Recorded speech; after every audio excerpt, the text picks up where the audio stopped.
वैष्णवजन तो तेने कहिए रे पीड़ पराई जाने रे वैष्णवजन तो तेने कहिए रे पीड़ पराई जाने रे पर दुखे उपकार करे तोए माँ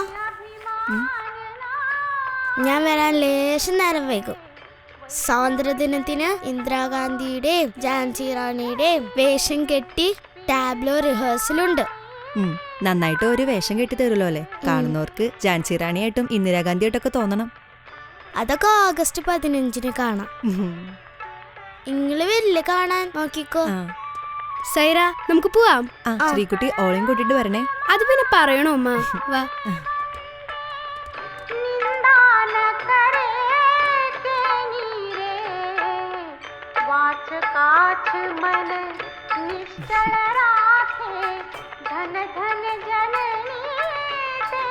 ആമി,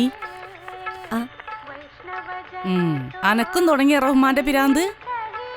ഉപ്പാന്റെ പേരാന്ത് റഹ്മാൻ, റഹ്മാന്റെ പേരാന്ത് ലേസ് ഉണ്ടാവില്ല ഉമ്മ. കെട്ടിയോനെ പേര് ചൊല്ലി വിളിക്കലടി. അത് കുഴപ്പമില്ല, എന്റെ ഇക്കാനല്ലേ. എന്റെ മുട്ടുമ്പോ തേക്കണ ഓയിൽമെന്റ് കണ്ടയ്യേ? അത് ഉമ്മാന്റെ തലയുടെ ഇടയിൽ പുതിയത് വെച്ചിട്ടുണ്ടല്ലോ, അവിടെ നോക്കിയില്ലേ? ഇല്ല.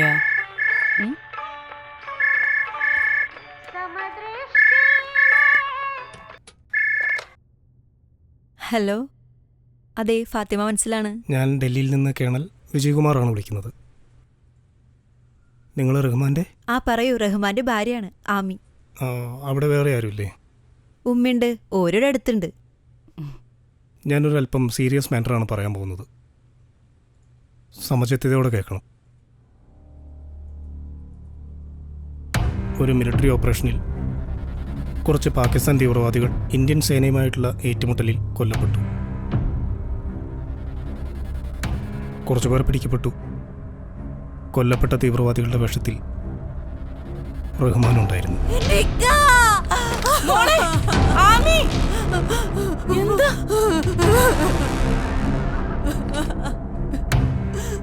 ഹലോ, ഞാൻ റഹ്മാന്റെ ഉമ്മയാണ്. കേണൽ അബ്ദുൽ ഖാദറിന്റെ ഭാര്യ ഫാത്തിമ. മാഡം, ഞാൻ കേണൽ വിജയകുമാർ ഡൽഹിയിൽ നിന്നാണ് വിളിക്കുന്നത്. എന്റെ കുട്ടിക്ക് എന്താ പറ്റിയേ? വെടിയേറ്റ് മരിച്ച തീവ്രവാദികളുടെ കൂട്ടത്തിൽ അവരുടെ വേഷത്തിൽ റഹ്മാനും ഉണ്ടായിരുന്നു.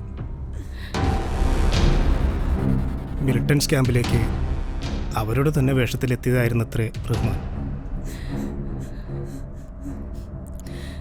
പക്ഷേ അദ്ദേഹം അത് സീനിയർ ഓഫീസേഴ്സിനോട് റിപ്പോർട്ട് ചെയ്തിരുന്നില്ല. അതുകൊണ്ട് തന്നെ റഹ്മാനെ രാജ്യദ്രോഹിയായിട്ടാണ് കാണുന്നത്.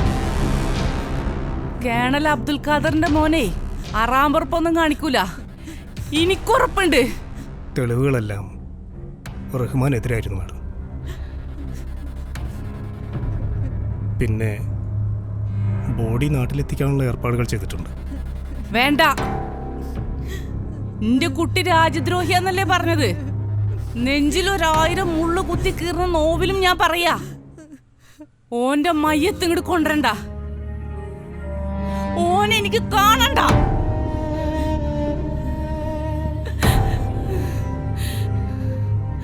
അവിടെ തന്നെ അടക്കിയാ മതി.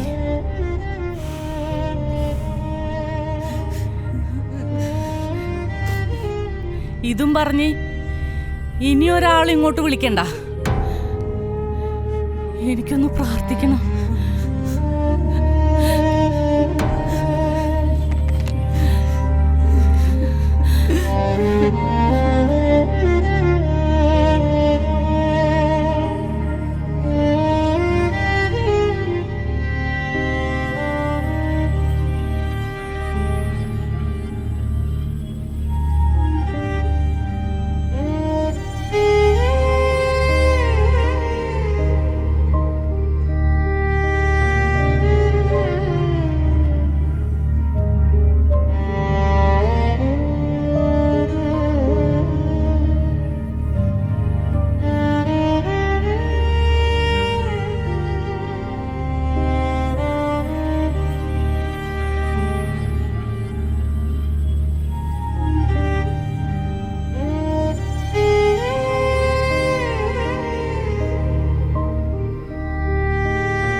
എൻ്റെ ഉപ്പാന്റെ കാലം മുതൽക്കുള്ളൊരു പയക്ക ഇവിടെ വന്ന് കാണല്ലേ. അല്ല നമുക്കത് പെരുത്ത് ഇഷ്ടാണെന്ന് കൂട്ടിക്കോളി. ഒന്നുമില്ലേലും നമ്മുടെ രാജ്യത്തിന് വേണ്ടി കാവൽ നിൽക്കണവരല്ലേ. അപ്പോൾ അടുത്ത വരവിന് കാണാം. ആ നിങ്ങളോട് പ്രത്യേകിച്ച് പറയേണ്ട ആവശ്യമില്ല. എന്നാലും എൻ്റെ ഉമ്മയോളും ഇവിടെ ഒറ്റയ്ക്കാണെന്നറിയാലോ. നിങ്ങളൊരു നോട്ടം വേണം. അത് ഇജ്ജ് പ്രത്യേകിച്ച് പറയണോ റഹ്മാനെ? ആൺകുട്ടികളെക്കാൾ ചോണയും ചൊറുക്കൾ ഇവള് ഇവിടെ ഉള്ളപ്പോ ഇജ്ജെന്തിനെ ബേജാറാവണ്?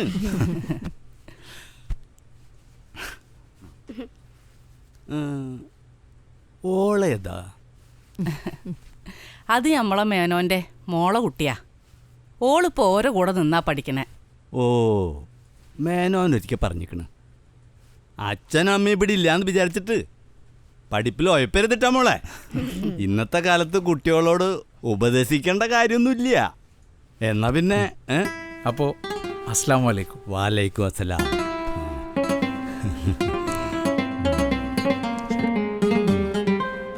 കാണാം. ശരി.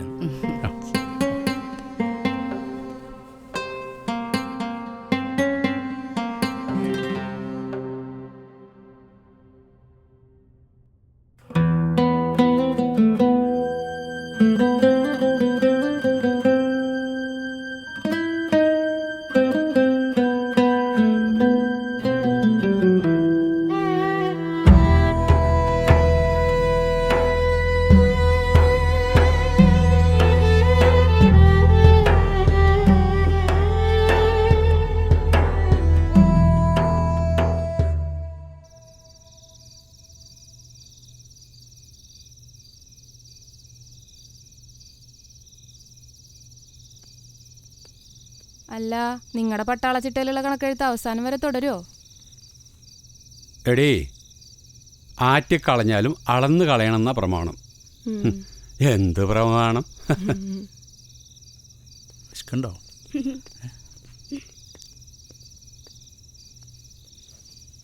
നിങ്ങൾ ഭയങ്കര കണക്കെഴുത്തിലാണല്ലോ. ആ ധാരിത് വാ, കയറി വാ, വാ വാ.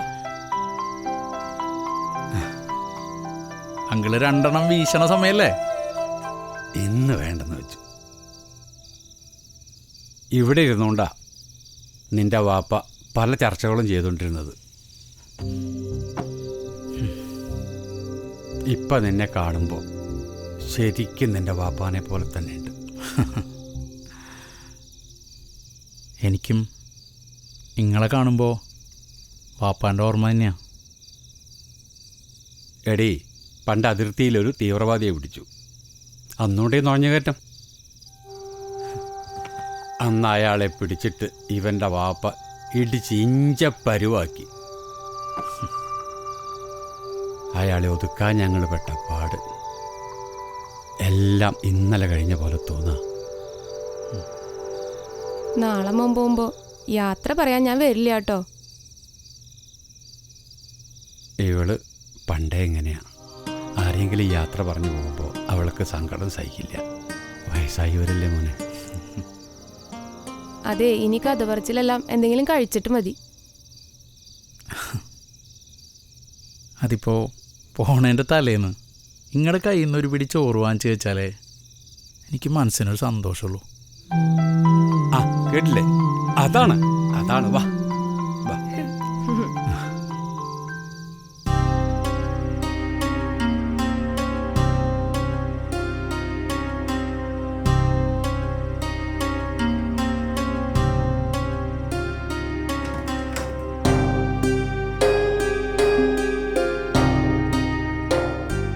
അമ്മ, ആ നമ്മുടെ കാലുവേനൊക്കെ എങ്ങനെയുണ്ട്?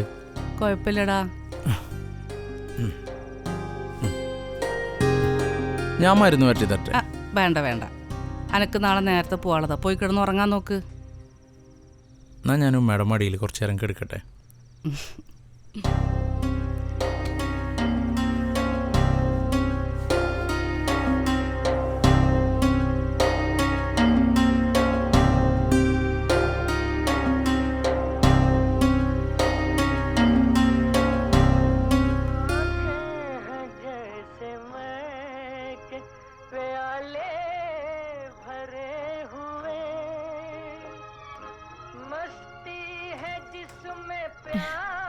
कि तुम वो शराब हो,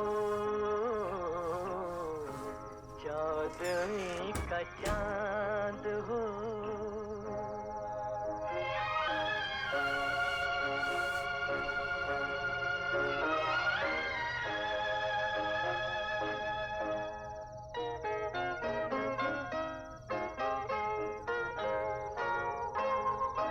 चेहरा है जैसे झील में हंसता हुआ कंवल, या जिंदगी के साज पे छेड़ी हुई गजल। जाने बहार तुम किसी शायर का ख्वाब हो, चौदहवीं का चांद हो। മേനോനങ്ങളുടെ സൽക്കാരമൊക്കെ കഴിഞ്ഞു.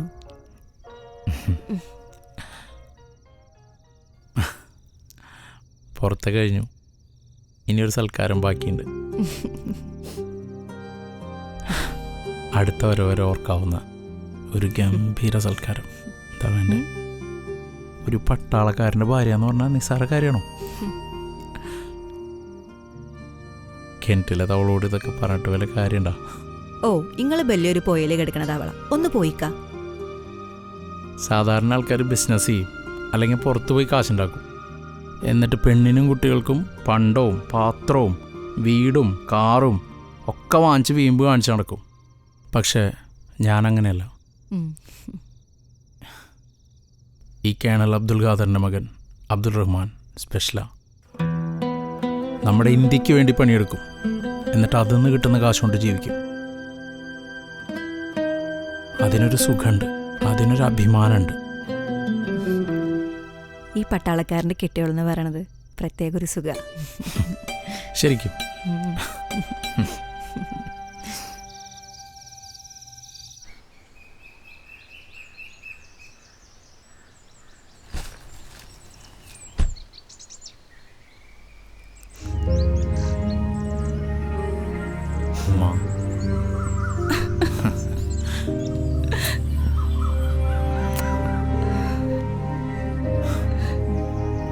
പോട്ടെ.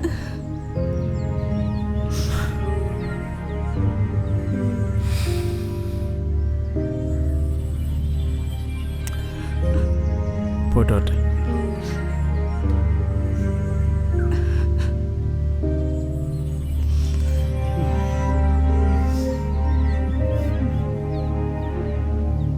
സങ്കടപ്പെടുത്തല്ലേ, ജോലി സ്ഥലത്തേക്ക് പോകണം. ഡേവിസേട്ടാ,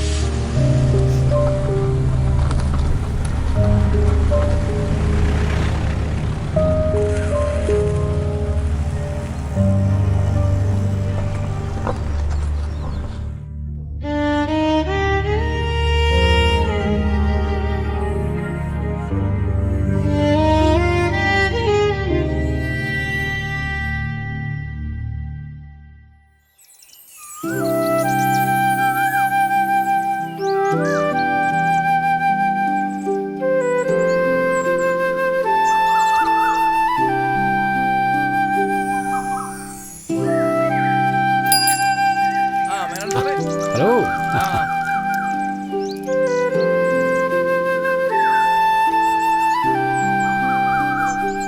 ആഗോള താപനില വർദ്ധിച്ചു വരുന്നതാണ് കാലാവസ്ഥാ വ്യതിയാനത്തിന് പ്രധാന കാരണമെന്നും വിദഗ്ധർ ചൂണ്ടിക്കാട്ടി. സമുദ്രജലത്തിന്റെ മലിനീകരണം മത്സ്യത്തിന്റെ ആവാസ വ്യവസ്ഥയ്ക്ക് ഭീഷണി അയക്കും എന്നും അവർ കൂട്ടിച്ചേർത്തു. ഡൽഹിയിൽ നിന്നുള്ള പ്രത്യേക വാർത്ത. ദിവസങ്ങൾക്ക് മുൻപ് അതിർത്തിയിൽ നടന്ന വെടിവെപ്പിൽ ക്യാപ്റ്റൻ അബ്ദുറഹ്മാൻ പാകിസ്ഥാൻകാരനാണെന്ന് സംശയിച്ചിരുന്നത് തെറ്റായിരുന്നുവെന്ന് പട്ടാളക്കോടതിക്ക് ബോധ്യപ്പെട്ടിരിക്കുന്നു. അമ്മുമ്മേ, ക്യാപ്റ്റൻ അബ്ദുറഹ്മാനെ ആദരിക്കാൻ അറിയിച്ചു. വെടിവെപ്പിൽ മരിച്ച ക്യാപ്റ്റൻ അബ്ദുറഹ്മാനെ കുറ്റവിമുക്തനായി പ്രഖ്യാപിച്ചിരിക്കുന്നു. ക്യാപ്റ്റൻ റഹ്മാന്റെ പേരിലുള്ള തെറ്റിദ്ധാരണ പൂർണ്ണമായി മാറിയിരിക്കുന്നതായും അദ്ദേഹത്തിന്റെ ഉദ്ദേശശുദ്ധി ബോധ്യപ്പെട്ടതായും കോടതി അറിയിച്ചു. ഇത്താ ക്യാപ്റ്റൻ അബ്ദുറഹ്മാനെ ആദരിക്കാൻ രാഷ്ട്രം തീരുമാനിച്ചിരിക്കുന്നു എന്ന് ഔദ്യോഗിക വൃത്തം അറിയിച്ചു.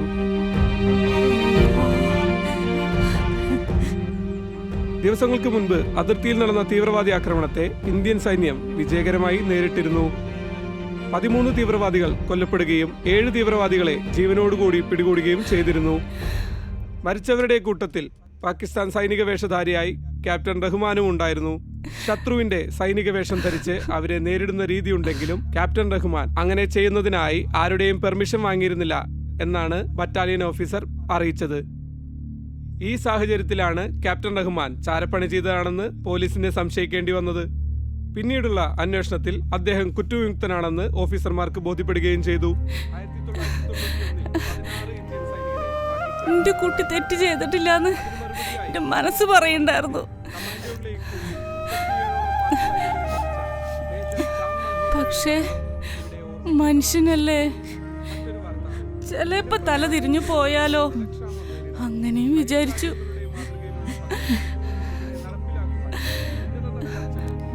പേപ്പറിലും ടിവിയിലെല്ലാം ഓന്റെ ഫോട്ടോ വെച്ചെല്ലാം പറഞ്ഞോണ്ട് എന്റെ കുട്ടി തെറ്റ് ചെയ്തിട്ടില്ലെന്ന് ഇപ്പൊ എല്ലാവർക്കും ബോധ്യമായിട്ടുണ്ടാവും. പടച്ചോ നമ്മളെ പ്രാർത്ഥന കേട്ടിട്ടുണ്ടാവും. ഇവിടെ നഷ്ടം ഇതുകൊണ്ടൊക്കെ ഇല്ലാതാവും. ഇക്കാക്ക് പകരാവൂ ഈ ബഹുമതി മെഡലൊക്കെ? ഇല്ലുമ്മ, ഇല്ല. ഇക്കാന്റെ നഷ്ടം ഉമ്മാക്കും മോക്കും വേറെ ആർക്കുമില്ല. സഹിക്കന്നെ, വേറെ എന്തേ.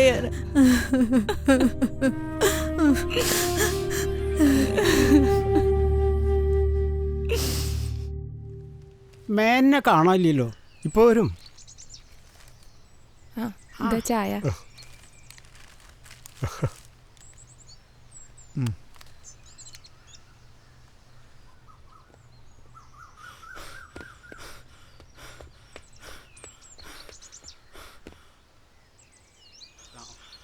കോയ മണ്ടിപ്പാഞ്ഞ് വരുന്നുണ്ടല്ലോ. വാർത്ത കണ്ടപ്പോ തന്നെ ഒരു ചക്കര നമ്മൾ ചായക്കടയാക്കിട്ട് നേരെ ഇങ്ങോട്ട് പോകും. അതെന്തായാലും നന്നായി. മേനോൻ സാർ എവിടെയാ? ദേ വരണു.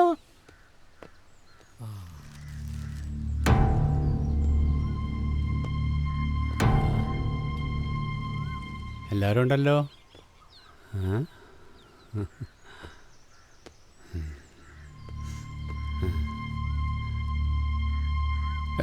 എന്ത് പറ്റി? എന്താ കാര്യം? കണ്ടില്ലേ, നല്ല ചൂട് പുട്ട് പോലുള്ള വാർത്ത. പ്രതികരിക്കണം. എന്ത് വൃത്തികെട്ട പരിപാടി ഇത്?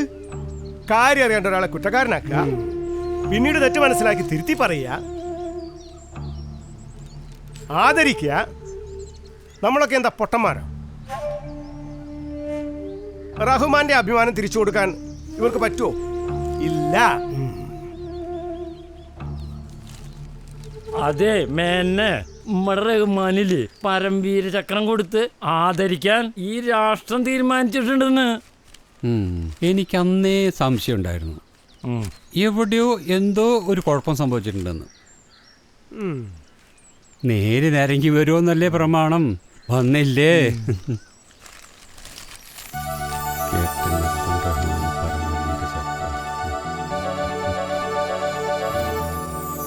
എന്ത് മറിമായം എന്നെ നടന്നുകൊണ്ടിരിക്കണ? ആർക്കാ തെറ്റുപറ്റിയത്? തെറ്റും ശരിയും നോക്കിയിട്ട് കാര്യമില്ല എന്തിനാട്ടാ. പോയത് റഹ്മാന്റെ കുടുംബത്തിനല്ലേ? ചോദിക്കാനും പറയാനും ആളില്ലാത്തതുകൊണ്ടല്ലേ? ഓൻ പടച്ചോന് നിരക്കാത്തൊന്നും ചെയ്യൂല. റഹ്മാൻ കറ കളഞ്ഞ മുസ്ലിമാ. അവൻ്റെ വാപ്പാൻ്റെ എല്ലാ ഗുണം അവന് കിട്ടിയിട്ടുണ്ട്. ഇതിങ്ങനെ വിട്ടാൽ പറ്റില്ല. എല്ലാവരും ഒന്നിക്കണം. സർക്കാരിനെ കൊണ്ട് അന്വേഷിപ്പിക്കണം. അല്ലെങ്കിൽ റഹ്മാന്റെ ആത്മാവ് പൊറുക്കൂല. കാര്യമറിയാൻ്റെ ഒന്നും സംസാരിക്കരുത്. ഇവിടുത്തെ ലോക്കൽ രാഷ്ട്രീയത്തിൻ്റെ കണ്ണിൽ കൂടെ പട്ടാളത്തിലെ കാര്യങ്ങൾ കാണണ്ട. അതെ, അവിടുത്തെ നീതി നിയമങ്ങളും നിങ്ങൾ ഉദ്ദേശിക്കുന്ന പോലെയല്ല. വ്യക്തികളുടെ ജാതിയും മതവും നോക്കി കുറ്റക്കാരാക്കുന്ന രീതി പട്ടാള കോടതിക്കില്ല. രാഷ്ട്രത്തിൻ്റെ സുരക്ഷ മാത്രമാണ് അവരുടെ ലക്ഷ്യം. റഹ്മാനെ ആരും വെടിവെച്ച് കൊന്നതല്ല, ക്രോസ് ഫയറിങ്ങിൽ മരിച്ചതാണ്. ഇക്കാര്യം ആരും മറന്നു പോകണ്ട.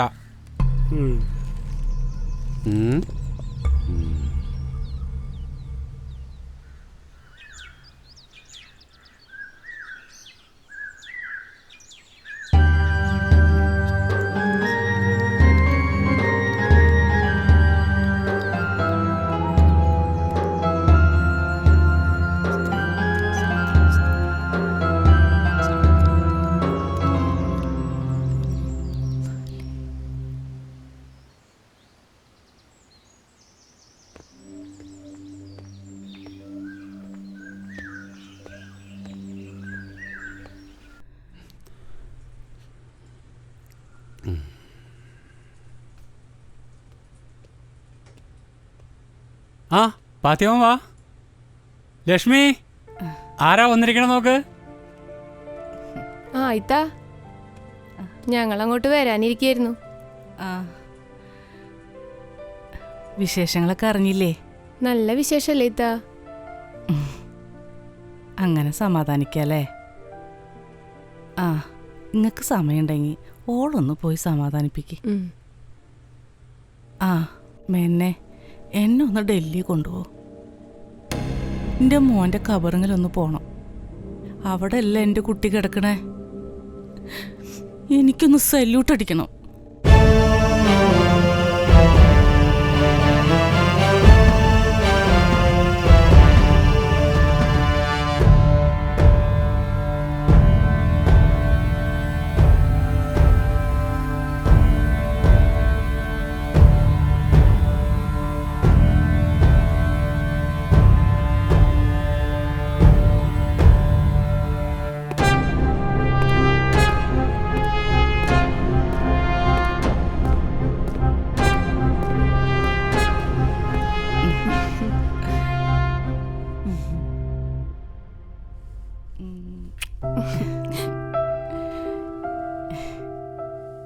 ഈയൊരേ സാധാരണ മാപ്പിളക്കുടിയിൽ ജനിച്ച വെറൊരു പെൺകുട്ടിയല്ല. ഉപ്പാൻ്റെയും ഉപ്പുപ്പാൻ്റെയും വീര്യമുള്ള ചോര ഓടുന്ന ദേഹം അത്. വലിയ വലിയ കാര്യങ്ങൾ ചെയ്യാൻ അന്നെക്കൊണ്ട് പറ്റും.